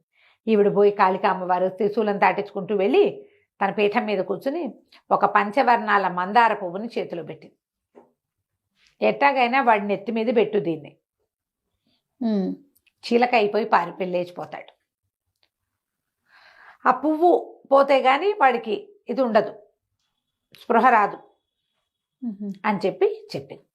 వాడిని నువ్వు సంహరించలేవు, వాడిని చంపలేవు, వాడిని తప్పించలేవు, వాడినల్లా మాయ చేయగలటమే మాత్రమే నువ్వు చేయగలవని మందార పువ్వు చేతిలో పెట్టింది. ఈ విమతి ఎంతో సంతోషించి కాళికాదేవికి ప్రాణాచారం పడి, నన్ను క్షమించు, నిన్ను వాకిటో నుంచోబెట్టినందుకు నన్నేమి శపించద్దు, కోపించద్దు నా మీద, నా కూతురు కోసమే ఇదంతా, నా కులవృత్తి చేసుకోవాలి, కానీ నేను ఈ రకంగా రాజకుమారులు అమాత్య కుమారుల వెనకాల పడి మా పిల్ల ఇట్టా ఉంటే ఎట్టా కుదురుతుంది అని చెప్పి ఏం చేసిన మందార పువ్వు తీసుకొచ్చేసింది ఇంటికి తీసుకొచ్చి మర్నాడు పొద్దున్నే అల్లుడు గారు రండి మీకు నెత్తికి నూనె అంటుతానని చక్కగా కుర్రాన్ని తీసుకొచ్చి, జుట్టు సీగ ఉంది అబ్బాయికి, ముడి అప్పట్లో జుట్లు పెద్దవి ఉండేవి కదా, మగవాళ్ళకు కూడా సీగ ముళ్ళు ఉండేవి బాగా, ఇంత పెద్ద పెద్ద జులపాలు, అది ఇట్లా గట్టిగా ముడేసుకుని దాని మీద ఒక ఆభరణం ఏదో పెట్టుకుంటాడు. ఇవిడ ఏం చేసింది, ఇది పమిట్లో మందార పువ్వు దాచిపెట్టుకుని చెలికత్తెల్ని అటు ఇటు పంపించేసి చల్లగా ఈ కుర్రాడి నెత్తి మీద ఆ పువ్వు పెట్టేసింది. సిగ ఊడదీసి నెత్తి మీద పెట్టేసరికల్లా ఉన్నట్టుండేముంది, కూర్చున్నట్టు చిలకైపోయాడు. 5 రంగుల పంచవర్ణాల చీలుకగా మారిపోయాడు. మారిపోవటం ఏంటి, కీమ నరిచి ఒక చీలుక అనగానే దాని లక్షణం ఏమిటి, ఆకాశంలోకి ఎగిరిపోవటం, కూర్చుని ఆలోచించేది లేదు. అక్కడి నుంచి ఒక్క ఎగిరిపోయేసరికల్లా ఆ అమ్మాయి పైనుంచి కిందకు వచ్చేసరికల్లా ఏడి నామ విభుడు అనేసరికి విభుడు లేడు, ఏమీ లేదు, నూనె గిన్నె సునిపిండి గిన్నె అన్నీ ఉన్నాయి, అబ్బాయి లేడు. ఆ పిల్ల లబో దిబోమని ఏడ్చింది మంజువాణి. ఎక్కడికో వెళ్ళాడు, వస్తాడని చూసింది, సాయంకాలం దాకా చూసింది, రాత్రి అయింది, ఇక ఆ పిల్ల బెంగ పెట్టుకుని పిచ్చెక్కినట్టు ఏడిచి రోడ్ల మీద పడిపోయింది, పిచ్చిదైపోయింది ఆ అబ్బాయి కోసం. ఈవిడేమనుకుంది, ఆ కుర్రాన్ని తప్పిస్తే కూతురు మామూలుగా ఉంటుంది అనుకుంది. ఆ పిల్లకి అంత విపరీతమైన వ్యామోహం వాడి మీద ఉందని అర్థం కాల. కనపడకుండా సాధారణంగా అంతే, కనిపించకుండా పోయారనుకో 2 రోజులు ఏడిచి ఊరుకుంటారు. అవును, మర్చిపోతారు కదా, వారం 10 రోజులు పోతారు కదా అమ్మగారు. చాలా మంది మర్చిపోతారు జయ, ఎవరో ఉంటారు తీవ్రమైన ప్రకృతి ఉన్న వాళ్ళు, అతి తీవ్ర ప్రకృతి వాళ్ళు. ఇప్పుడు చిన్నపిల్లలు అనుకో, తల్లుల మీద బెంగ పెట్టుకుని జ్వరాలు వస్తాయి, అన్నాళ్ళు సరిగ్గా తినరు. ఇలా ప్రేయసి ప్రియులు ఓ వారం కలిసి ఉండి తర్వాత కొంచెం దిగులు ఉంటుంది, దిగులుగా ఉంటారు. కానీ ఇలా పిచ్చి అయిపోయే వాళ్ళు కొంచెం తక్కువ ఉంటారు. ఈ పిల్ల కాస్తే పిచ్చికిపోయింది. శశికుమారా అని తిరుగుతూ ఉండేది రోడ్ల మీద. ఈ లోపల ఏమైంది, ఈ పంచవర్ణాల చిలుక అటెగిరి ఇటెగిరి రాజుగారి ప్రాసాదం మీదకి వెళ్ళింది. అది అమృతవాహిని అనే నగరం. ఆ నగరపు రాజుగారికి సులోచన అని ఒక సౌందర్యవతైన కూతురుంది. ఓకే. ఆ రాజప్రాసాదం బయట నిలబడి ఆ పిల్ల పైన ఇట్లా తిరుగుతోంది అటు ఇటుగా. సాయంకాలం సరదాగా తిరుగుతూ ఉంటే ఆ పక్షిని చూసేసరికి దానికి సరదా వచ్చేసింది. నాన్నగారు ఏమైనా సరే నాకు ఆ పక్షి కావాలి అనేసరికి ఇక ఏం చేశారు, భటులంతా రోడ్ల మీద పడి ఆ పక్షిని పట్టుకొచ్చి పిల్లకిచ్చారు. పిల్లకిస్తే ఈ అమ్మాయి ఏం చేసింది, దానికి బోళ్ళంతా ఫుడ్ పెట్టి అవి పెట్టి బంగారు పంజరంలో పెట్టుకుని ఎంతో సంతోషంగా ఉండేది. సాయంకాలాలు ఏం చేసేది, తలుపులన్నీ వేసేసి బయటికి పారిపోకుండా అది అక్కడక్కడే తిరిగేలాగా సరే ఆ పక్షిని చక్కగా దగ్గర కూర్చోబెట్టుకుని మాట్లాడిచ్చేది. అదేదో ఊహా అంటూ ఉండేది. మునువాలు అంటుంటే మరి బాగుంటుంది కదా, ఇంట్రెస్టింగ్ అనిపిస్తుంది, ఇంట్రెస్టింగ్గా ఉంటుంది. అది ఏం చేసింది, దాన్ని ఇట్లా ఎగరేసి ముద్దు పెట్టుకుని దగ్గరికి తీసుకుని చీరతోటి దాన్ని దోబూచాడి అటు చేసి ఇటు చేసి చేస్తే ఏమైంది, ఆ నెత్తి మీద దాని రెక్కల మధ్యలో ఇరుక్కునుంది ఆ మందార పువ్వు, అంత పువ్వు నెత్తి మీద కుచ్చుకుచ్చుగా ఉంటాయి కదా, వెనకాల రెక్కలు ఉంటాయి. దాని ఈ 5 వర్ణాల పక్షులు అంటే పెద్దవి, ఇంత బుజ్జి పక్షి కాదు అది, పెద్ద పక్షి. దాని ఆ చెవి అంటే వినికిడి సాధనం లాగా కొంచెం ఏదో ఉంటాయి చిన్నవి. ఈ పైన ఒక కుచ్చల్లే ఉంది. ఆ కుచ్చులో ఇరుక్కున్న మందార పువ్వు ఎగిరి టక్కని పక్కన పడింది. ఈ పిల్ల ఏం చేసింది, ఆ పిచ్చికని ఆ పక్షిని ఇట్లా గుండెల మీద పెట్టుకుని ఇట్లా 2 చేతులు దాని చుట్టూతో వేసి దాంతో దోబూచాడుతాం. ఎప్పుడైతే ఈ మందార పువ్వు టక్కని పక్క పడిందో వీడు అబ్బాయి అయిపోయాడు. నిర్ఘాంతపోయింది. వీడెవడో ఎక్కడి నుంచి వచ్చాడో తెలియలే. వాడికి తెలుసు తను ఇట్లా వచ్చానని ఈ అమ్మాయితో ఉంటున్నానని వాడికి స్మృతి ఉంది. ఓకే. వాడు అందులోంచి మారలేడు, వాడికి ధ్యాస ఉంది కానీ మారలేడు. ఎప్పుడైతే ఈ అబ్బాయి కనపడ్డాడో అమ్మాయి నిర్ఘాంతపోయింది. ఏంటి నువ్వు ఎటా వచ్చావంటే అంతా ఈ మందార పువ్వు మహిమ అని చెప్పి ఇక రాత్రిపూట ఏకాంతంగా ఆ అమ్మాయితో ఉండటం మొదలుపెట్టాడు. ఈ పెళ్ళి ఏం చేసేది, పొద్దున్నే ఆ మందార పువ్వు ఎత్తే చిలక నెత్తి మీద పెట్టేది. అదేమో అది వాడి నెత్తి మీద పెడితే అది చిలకైపోయేవాడు, చిలకతో ఆడుకుంటూ తిరుగుతుండేది. రాత్రిపూట రోజు వాడు మనిషిగా మారి ఈ అమ్మాయితోటి ఉండేవాడు. వాడు అవతలకి యువతలకి ఎక్కడికి వెళ్ళాలి, దీంతో పాటే ఉండిపోయాడు. ఇప్పుడు ఆ చిలక స్వరూపంలోకి మనిషి స్వరూపంలోకి మారుతూ ఉండేవాడు రాత్రి పగలు. అయితే నెలలు గడిచినాయి. మొదటి భార్య లేదు, రెండో అమ్మాయి లేదు, ఇప్పుడు మూడు రోజులు గడిచిపోయినాయి. రోజులు గడిచిపోయేసరికల్లా ఈ పిల్లకి నెల తప్పేసింది.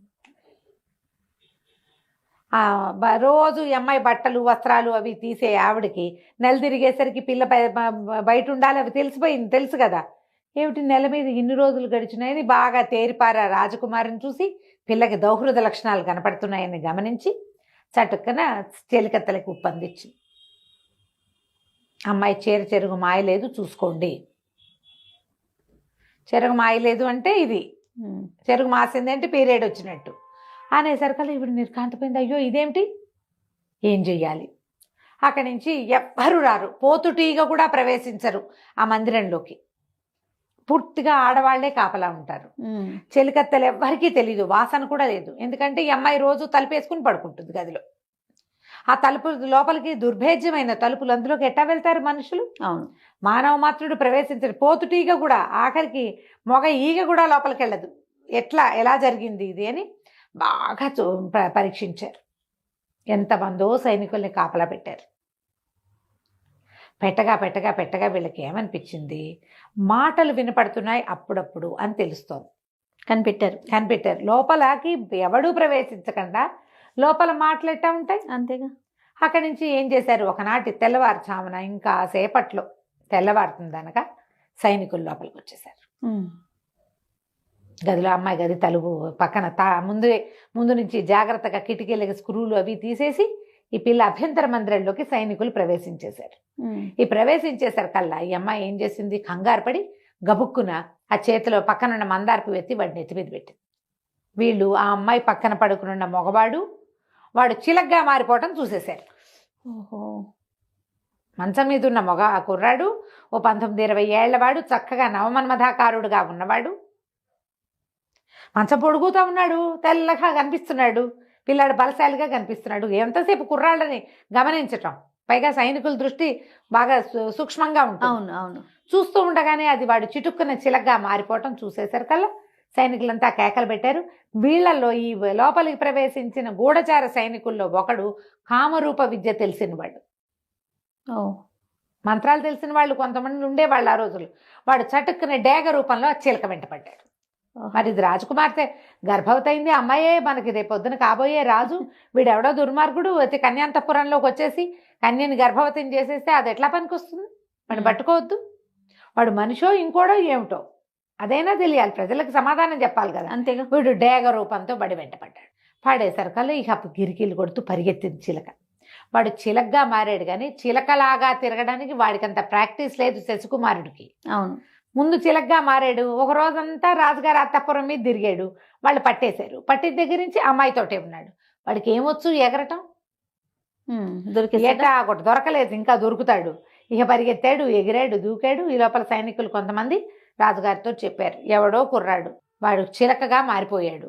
ఆ చిలక మగవాడు, అందుకనే అంతఃపురంలోనే ఉండటం వల్లే ఇలాంటిది జరిగింది. అక్కడి నుంచి ఆ పిల్లల్లో దిబోమని రాజకుమార్తె ఏడవటం మొదలుపెట్టింది, నా భర్తో అని. ఆ అమ్మాయి ఏడుస్తుంది. ఏం చేయాలి? ఈ చిలక ఇంకా దొరకల. సరే, ఈ డేగేమో దాని బడి వెనకాల పడింది. పడేసరికల్లా ఎట్లాగో వెళ్ళి వెళ్ళి వెళ్ళి ఈ ఊళ్ళోనే ఒక చోట, ఒక తోటలాగా ఉంది, బహిర్భూమి యాక్చువల్గా అది, కొంచెం బాత్రూమ్కి వెళ్ళడానికి వాడుకునేది అనమాట. ఆ బహిర్భూమిలో ఒక దీంట్లో ఏమనాలి, ఒక పొదలాంటి దాంట్లో దూరింది చిలక. ఆ దూరేసరికల్లా ఏమైంది అనే ఆ నెత్తికి పైన ఆ పొదలో ఉన్న ముళ్ళు పట్టేసుకుని మందార పువ్వు అక్కడ పడిపోయింది. వీడు కుర్రాడిగా బయటకు వచ్చాడు. ఆ పొదలో నుంచి బయటకు వచ్చి పరిగెత్తుకుంటూ వెళ్ళి ఆ యుద్ధానికి కొంచెం పెడగా ఉన్నటువంటి ఒక పెద్ద భవనంలోకి ప్రవేశించాడు. ఇక్కడ ఏం జరిగింది? ఆ భవనం ఎవరిదంటే ఒక శెట్టి గారిది. ఆ ఇల్లు సోమిశెట్టి అని ఒక శెట్టి గారి ఇల్లు. ఆయన భార్య వాసవి, అమ్మాయి పేరు. కేశవ శెట్టి గారిని చాలా డబ్బున్న వాళ్ళు ఆ అమ్మాయిని ఈ సోమిశెట్టికి ఇచ్చారు. వివాహం అయిన తర్వాత అతనికి ఏదో వ్యాధి బయటపడింది, చర్మ వ్యాధి. రకరకాల మందులు పడతాడు, ఎప్పుడు బాత్రూమ్కి వెళ్లాల్సి వస్తుంది. అతని పరిస్థితి పాపం చాలా కుంగిపోయినాడు మనిషి. ఈ పిల్ల మహాద్భుత సౌందర్యవతి ఆ వాసవి. ఏం చేస్తుంది? ఇక వివాహానికి కట్టుబడి భర్తతోటి ఏమీ మనసు లేదు, కానీ ఏదో ఆయనతో పాటు ఉంటుంది. అతను బాత్రూమ్కి వెళ్తూ ఉంటాడు, ఎంతసేపు ఆ బహిర్భూమిలో ఉన్నాడు. ఓహో. అమ్మాయి అతని కోసం ఈ గుమ్మం బయట నీళ్ళ చెంబు పుచ్చుకుని నుంచున్నది కాళ్ళు కడుక్కోవడానికి.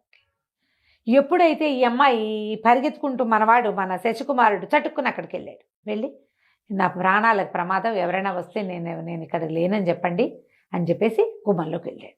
సోమిశెట్టి గారి ఇంట్లోకి పరిగెత్తాడు శశికుమారుడు. సోమిశెట్టి గారు ఎక్కడున్నాడు? బయట ఉన్న బహిర్భూమిలో ఉన్నాడు. చెంబు పుచ్చుకుని భార్యామణి నుంచింది. ఆ అమ్మాయి అతని కేసే చూస్తోంది లోపలికి. బాగున్నాడో. అక్కడి నుంచి నలుగురు ఈ మన డేగ రూపంలో ఒక రాజభట్టుడు వచ్చాడు కదా. అవునవును. వాడేం చేశాడు? ఎప్పుడైతే ఈ కుర్రాడు ఇటు వచ్చాడని తెలిసిందో దిగేసి రూపం మార్చేసుకున్నాడు. డేగ రూపంలో పరిగెత్తాడు చిలక వెనకాల. అవును. పరిగెత్తి, అమ్మాయి ఇక్కడికి ఎవరైనా వచ్చారా అండి అని అడిగాడు. అడిగేసరికల్లా ఇప్పుడు ఏం చేస్తుంది, గుట్టకలు మింగేసి అమ్మాయి అక్కడికి వెళ్ళాడు. అక్కడ కూర్చున్నాడు, అతనే అని చూపించేసి భర్తను చూపించింది. వాడు అక్కడి నుంచి కేకలు పెట్టి విజిలేసాడు. ఒక 4-5 సైనికులు పరిగెత్తుకొచ్చేసారు. ఊరంతా తిరుగుతున్నారు వాళ్ళు. అవును. ఆ కూడళ్లలో ఉండే పోలీసులు విజిల్ వినగానే మనవాడే ఎవడో కేకేస్తున్నాడని వస్తారు కదా. ఈ అమ్మాయి చెంబు పుచ్చుకుని నుంచునే ఉంది. చెంబు చీర వెనకాల దాచేసుకుంది. లోపలికి వెళ్ళాడు, కూర్చున్నాడు. అదిగోండి అని అనేసరికలు వీళ్ళు కాంతిపోయారు. లోపల కూర్చుని ఉన్నాడు ఒకడు.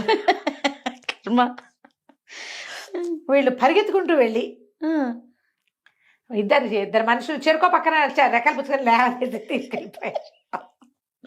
సిచ్యువేషన్ కూడా చూడండి. వాడు అంటే ఈ వేషం వేస్తున్నాడు అనుకున్నారు. అదేలే, రాజకుమార్తెతోటి అంత పనిచేసిన వాడు చిలకగా మారిపోయి ఇప్పుడు బహిర్భూమిలోకి దూరిన వాడు అక్కడ కూర్చుని పువ్వులు ఏరడానికి వెళ్ళాడు కదా.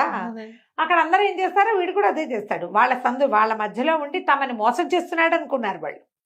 అనుకుని వీడు గట్టిగా పెడరెక్కలు విడిచి పట్టుకొని రా అని ఈ దేగ రూపంలో వచ్చిన వాడు అరిచాడు. ఆ వెళ్ళిన వాళ్ళు 4 చెరుకు చొప్పున రెక్కలు పుచ్చుకుని లేవది లబోదిపో ఏమిటి నన్ను ఎక్కడికి తీసుకెళ్తారు ఏమిటండి అంటూనే ఉన్నాడు. ఇక లాభం లేదు, అంతే. ఆయన కాసరి తీసుకుపోయారు, చెరసాల పడేసారు. తీసుకుపోయి ఆయనకు ఒళ్ళంతా అక్కడక్కడ మచ్చలు, కుష్టు, ఎప్పుడు బాత్రూమ్కి వెళ్లాల్సి వస్తుంది. వంగిపోయి కుంగిపోయి కునారి వెళ్ళిపోయినాడు ఆయన. ఆ వేషంలో రూపం మార్చుకున్నాడని వీళ్ళు నమ్మారు. ఓ, ఈ లోపలికి వెళ్ళిపోయిన కుర్రాడు తన భర్తను ఎప్పుడైతే వాళ్ళు పట్టుకుపోయారో ఈ అందగత్తెగా ఉన్న వాసవి చెంగుమని లోపలికి వెళ్ళిపోయి ఆయనకి పాతసేవది కాళ్ళకి నీళ్ళిచ్చి తినడానికి తిండి పెట్టి నువ్వు నా అదృష్టం కొద్దీ నా ఇంట్లోకి వచ్చావు, నాతోటే ఉండిపోమని వాడితో బ్రహ్మానందాన్ని అనుభవించడం మొదలుపెట్టింది అమ్మడు. అక్కడి నుంచి వాళ్ళ నాన్నకి అమ్మకి కబురు చేసింది. నాన్న ఇన్ని రోజుల నుంచి నా భర్తకి జబ్బు తగ్గాలని పూజలు చేస్తున్నాను కదా, అమ్మవారు కరుణించింది, కాళిక కరుణించి నా భర్తని అందగాడుగా చేసేసింది. ముదితలు నేర్వగా రాని విద్య గలదే ముద్దార నేర్పించిన ఇంత ముద్దుగా అబ్బాయి లోపలికి వచ్చాడు, దొరికిందే ఛాన్స్. అమ్మాయి ఆ పని చేసేసింది. మా ఆయనకి రూపం మారిపోయిందని అదని ఎవరికి చెప్పొద్దు నాన్న, దిష్టి తగులుతుంది కొంతకాలం, అమ్మవారు కూడా ఆజ్ఞ, ఎవరితో చెప్పకూడదు, వచ్చి చూడండి అంటే వాళ్ళిద్దరు వచ్చి మన్మథాకారుడుగా ఉన్న కుర్రాన్ని చూసి ఆశ్చర్యపోయారు. ఏమిటి సోమశెట్టి ఇలా అయిపోయాడా? నమ్మేశారు. ఎవరి కూతుర్ని వాళ్ళు నమ్ముతారు కదా జయ, అంతే రమ్మగారు కదా, ఎవరి పిల్లల్ని వాళ్ళు 100% నమ్మేస్తాం. పైగా ఇంతకాలం అతనికి జబ్బుగా ఉంటే ఆ పిల్ల పాపం బికమం వేసుకుని ఆయనతో పాటే ఉండేది. నమ్మేశారు. ఆ అమ్మాయిని చక్కగా అల్లుడిని కూతుర్ని సంభావించారు, ఎవరికి చెప్పలా. వ్యాపార పనులన్నీ మామగారే చూసుకోవటం మొదలుపెట్టాడు. ఒక 4-5 రోజులు, ఆ వారం రోజులు గడిచినాయి. సరే ఈ కొంచెం వైద్యం చేయించారు ఆ సోమశెట్టికి. చేయించి రాజుగారు ఎక్కడికో వెళ్ళాడు. సరిగ్గా ఇదే సమయంలో ఆయన ఏదో దేవాలయానికి వెళ్ళాల్సి వచ్చి ఆయన రాజుగారు వచ్చేసరికల్లా ఇతన్ని తీసుకెళ్ళి చూపించారు. ఇతనే అమ్మాయి గారి ప్రస్తుత పరిస్థితి, ఆవిడ గర్భావస్థకి కారణం వీడే, మేము చూస్తుండగానే చిలక ఇలా మారిపోయాడు అనేసరికల్లా లబోదిబో కొట్టుకున్నారు వీళ్ళు. కొట్టుకున్నాడు ఆ సోమశెట్టి. బాబోయ్ నేను సోమశెట్టినండి, కేశవ శెట్టి గారు అల్లుణ్ణి, నాకు ఒంట్లో బాగుండలేదు, నా భార్య ఏమో బయట నుంచి ఉంది, నేను అప్పుడే లోపలికి వెళ్ళాను, అలాంటి పని చేయలేదు, నాకు అసలు ఆరోగ్యం ఏదండి, ఎన్నాళ్ళుగానో నేను ఇంటికే పరిమితం అయిపోయి ఉన్నానని లబలబలాడిపోయాడు. అయితే రాజుకి ఏం డౌట్ వచ్చింది, సరే నువ్వు వీడేమో ఈ గద్దగా మారిన వాడు డేగగా మారాడు కదా, వాడంటాడు ప్రభు అక్షరాల నేను చూశాను, చిలుకగా ఆ పొదలోకి దూరాడు, తర్వాత ఆ పొద దగ్గర ఇతనే కనపడ్డాడు, నేను పైనుంచి చూస్తుండగానే పొదలోకి వెళ్ళాడు, కానీ ఇంకేదైనా రూపంలో పారిపోయినట్టు నాకు కనపడలేదు, నాకు ఒక చెట్టు అడ్డం వచ్చింది, నేను దిగి వచ్చేసరికల్లా ఇతనే ఉన్నాడు. అక్కడ ఒక అమ్మాయిని అడిగాను, అమ్మ ఇక్కడ ఎవరైనా కుర్రాడు ఎవరైనా మనిషి కనపడ్డాడా అంటే ఇదిగో ఇతనే కనపడ్డాడని చూపించింది. అనేసరికల్లా ఇతను అన్నాడు, ఆ బయట నుంచి నా భార్య కాదుటండి స్వామి అన్నాడు. అనేసరికల్లా రాజుగారికి డక్కుపడింది, ఏంటి వీడి భార్య బయట నుంచి ఉందా? సైనికులు అంటారు ఇతన్నే చూపించింది ఆ అమ్మాయి అని అంటారు. వీళ్ళు ఒక వర్ణించారు ఒక అమ్మాయిని, ఫలానా నగలు ఫలానా రంగు చీర కట్టుకుంది, ఇంత ఎత్తుంది, ఇంత తెల్లగా అందంగా ఉందంటే అది నా పెళ్ళామండి కేశవ శెట్టి గారి కూతురని ఈయన చెప్పడం మొదలెట్టాడు. అయితే ఇప్పుడు అతనికి ఇంకోటి గుర్తొచ్చింది, నేను అక్కడ కూర్చున్న సమయంలో నా పక్క నుంచి ఒక మన్మథాకారుడుగా ఉన్న ఒక కుర్రవాడు వెళ్ళి నా భార్యతోటి మాట్లాడాడు. నేను దూరం నుంచి చూశాను, నేను చూశాను, నా భార్య దగ్గరికి వెళ్ళాడు. తర్వాత వీళ్ళు నన్ను పట్టుకున్నారు. ఆనంగానే రాజుగారికి డౌట్ వచ్చింది, ఏదో జరిగింది, అమ్మాయి మతలబు చేసిందా కుర్రాడు మతలబు చేశాడా? ఆ పిల్ల ఏం చెప్తోంది, సులోచన అతను చాలా అందమైన వాడు అని చెప్తోంది. ఇక్కడ వీళ్ళు పట్టుకొచ్చిందేమో కుంగి కునారి వెళ్ళిపోయి జబ్బుతో తీసుకుంటున్న వాడు వాడిని తెచ్చి వాడికి చిలగ్గా మారిపోయే విద్య వచ్చని అమ్మాయి చెప్తోంది. సరే అక్కడి నుంచి ఏం చేశారు, కేశవ శెట్టి గారికి కబురు చేశారు రమ్మని. కేశవ శెట్టి గారు వచ్చేసరికల్లా మీ అల్లుడిని కూడా తీసుకురండి, ఒక అద్భుతమైన వజ్రాలు వచ్చినాయి, వజ్రాల తాలూకు ఇది చూడాలన్నారు. సరే కానీ రాజుగారు అడిగితే ఏం చేస్తామని అల్లుడికి కబురు చేసి ఆయన బయలుదేరి వచ్చి ఈ వీళ్ళింటి నుంచి ఈ బయలుదేరి వచ్చాడు. అల్లుడు ఎవరో వాడిని తీసుకురావాలి, వీడే రాజకుమార్తె తాలూకు ప్రియుడు అనే సంగతి ఎవరికీ తెలియదు. రథం వచ్చింది, బయలుదేరాడు. లోపలికి వెళ్ళేసరికల్లా ఆశ్చర్యపోయారు, చాలా బాగున్నాడు, రాజకుమారుడల్లే ఉన్నాడు. ఆడ నుంచి గబగబా ఈయన ఈ వీడే అయ్యి ఉంటాడు అనుకుని కబురు చేశాడు కూతురికి.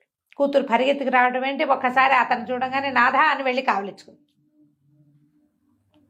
కావలించుకునేసరికల్లా తెలిసిపోయింది క్రియ.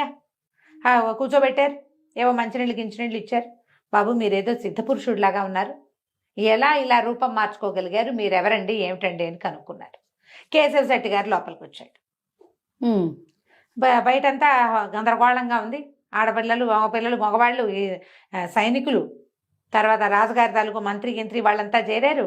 అంతఃపుర కన్యలు బోళ్ళంత మంది వచ్చారు. రాజుగారి అల్లుడు దొరికాడు అంటున్నారు. తీరా చూస్తే అక్కడ కుర్చీలో కూర్చోబెట్టబడి ఉన్నవాడేమో తన అల్లుడు. తను ఎవరిని అల్లుడు అనుకుంటున్నాడో వాడు. తన అల్లుడు రాజుగారికి అల్లుడు ఎటా అయిపోయాడో ఈయనకు అర్థం కాదు. రాజుగారికి అల్లుడు ఎటా అవుతాడు? అక్కడి నుంచి ప్రశ్నించుకున్నారు ఒకళ్ళనొకళ్ళు. అప్పుడు వీళ్ళు ఏమన్నారు, రాజుగారు ఏం చెప్పంటే, పొరపాటున మీ అల్లుడు సోమశెట్టిని తీసుకొచ్చారు మా వాళ్ళు. ఇతను మా అల్లుడు, మా అమ్మాయితో ఇతను గాంధర్వ విధిని వివాహం జరుపుకున్నాడు అని చెప్పి చూపించారు. చూపిస్తే ఇతను ఏం చెప్పాడంటే, వాళ్ళకి చెప్పాడు క్లియర్గా, నేను ఫలానా రాజుగారి మంత్రి గారి అబ్బాయిని, ఏదో రాజ్యం ఉజ్జయిని, కాశ్మీరామాత్యుని కుమారుణ్ణి అని చెప్పాడు. చెప్పేసరికి వీళ్ళు ఆశ్చర్యపోయారు. ఎటా వచ్చావు, ఏంటి, ఎలా జరిగింది అంటే, తను జరిగిందంతా చెప్పి, ఫలానా వీధిలో పద్మిని కాశ్మీర్ రాజ కుమార్తె ఉన్నది, ఆమె నా భార్య, మేమిద్దరం కలిసి బయటకు వచ్చాం, ఇట్లా జరిగిందని చెప్పారు. చెప్పేసరికల్లా సరే ఈయన వెంటనే అక్కడికి కబురు చేసి ఎవరింట్లో పద్మిని అనే కాశ్మీర్ రాజకుమార్తె ఉన్నదో కనుక్కున్నారు. కనుక్కుంటే నళిని వాళ్ళ ఇంట్లో ఉంది. వెంటనే ఆవిడ్ని చక్కగా రాజోచిత ఆమె పల్లకి అది పంపించి అమ్మాయిని రప్పించారు. ఇది చూడంగానే కావలించుకుని చేసి, ఏమైపోయావు ఇంతకాలం అని. వీళ్ళిద్దరూ చిన్నప్పటి నుంచి కలిసి పెరిగిన వాళ్ళు. అవును. అక్కడి నుంచి ఈయన అన్నాడు, మా అమ్మాయిని వివాహం చేసుకో, మా పిల్లేమో గర్భవతి కదా అని చెప్తే, సరే ఇంటికి వెళ్ళి పెళ్లి చేసుకుంటాను. సరే ఆల్రెడీ గాంధర్వ విధిని వివాహం అయిపోయింది కదా, ఏనుగు ఎక్కించి ఊరేగిచ్చారు. యువరాణి గర్భవం పుట్టిది, అదేదో అక్రమ సంబంధం కాదు, సక్రమ సంబంధమే. కాశ్మీర రాజామాత్యుని కుమారుడే పెళ్లి కుమారుడని దీని మీద ఏనుగు మీద ఎక్కించి అంబారి మీద ఎక్కించి ఊరేగిచ్చారు. ఆ అంబారి మీద కూర్చొని వెళ్తూ ఉంటే ఆ సూలో మన మణిమాల ఏదో దాని పేరు మంజువాణి అమ్మాయి పిచ్చి అయిపోయింది.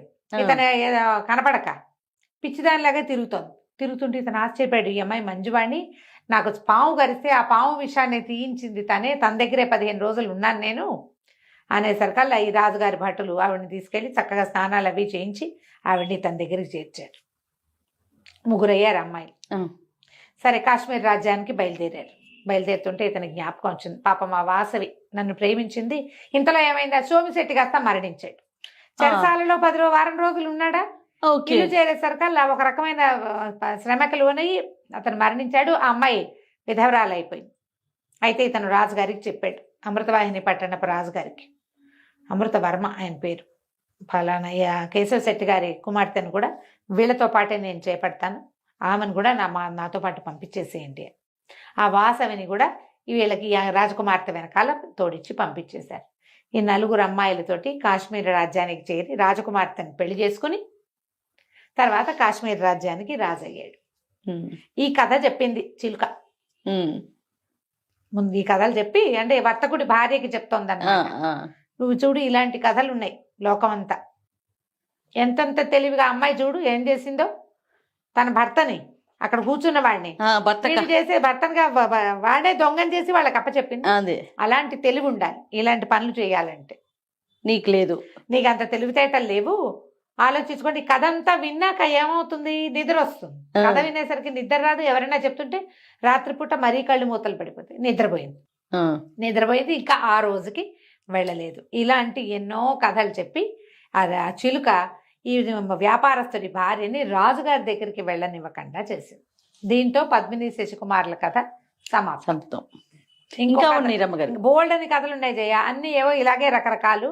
ఇంట్రెస్టింగ్ గా ఉండే కథ ఇంకొకటి ఉంది, అదొకటి చెప్తాను, 2 భాగాల కథ. దాని తర్వాత ఈ కథ చిలక ఎక్కడి నుంచి వచ్చింది అనే ఎండింగ్ ఇద్దాం. తప్పకుండా అండి. రైట్. నమస్తే. నమస్తే జయ.